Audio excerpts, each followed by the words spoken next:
कर रहे होते हैं तो 2 मांसपेशियाँ प्रमुख रूप से कार्य करती हैं। और 2 मांसपेशियों में कौन-कौन सी? पहला काफ की मसल्स, काफ का मतलब है पिंडली, जो आपकी घुटने के नीचे पीछे की मांसपेशी होती है। और दूसरी मांसपेशी आपकी थाई मसल्स, जिसको जंघे की मांसपेशी कहते हैं। अब ये दोनों मांसपेशियों के आधार पर आप अपनी हेल्थ को प्रमोट करते हैं, हेल्थ को गेन करते हैं। पर आप सोचें कि क्या शरीर में 2 मांसपेशियों को खींचने पर क्या पूरी हेल्थ मिल सकती है आपको? क्या इन दोनों मांसपेशियों के खींचने से या इनकी एक्सरसाइज कराने से मस्तिष्क के सारे हिस्सों में आप पहुंच सकते हैं? मेरे अनुभव में नहीं।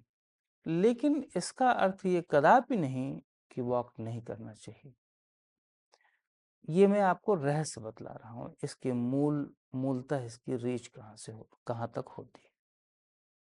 अब जब आप वॉक कर रहे होते हैं तो जैसा कि मैंने बताया कि काफ मसल्स अर्थात पिंडली और जंघे की मांसपेशी अर्थात थाई मसल्स में खिंचाव आ रहा है। काफ मसल्स अर्थात पिंडली आपके हृदय की गति को थोड़ी देर के लिए बढ़ाता है और जंघे की मांसपेशी आपके एब्डोमिनल रीजन में ब्लड का फ्लो बढ़ा रहा है। अब ये नोट करो, अगर आप को मैं एक एग्जाम्पल दूं, एक बहुत अच्छा एग्जाम्पल है एथलीट। एथलीट की मास्टरी सिर्फ 2 मसल्स पे सबसे अधिक होती है।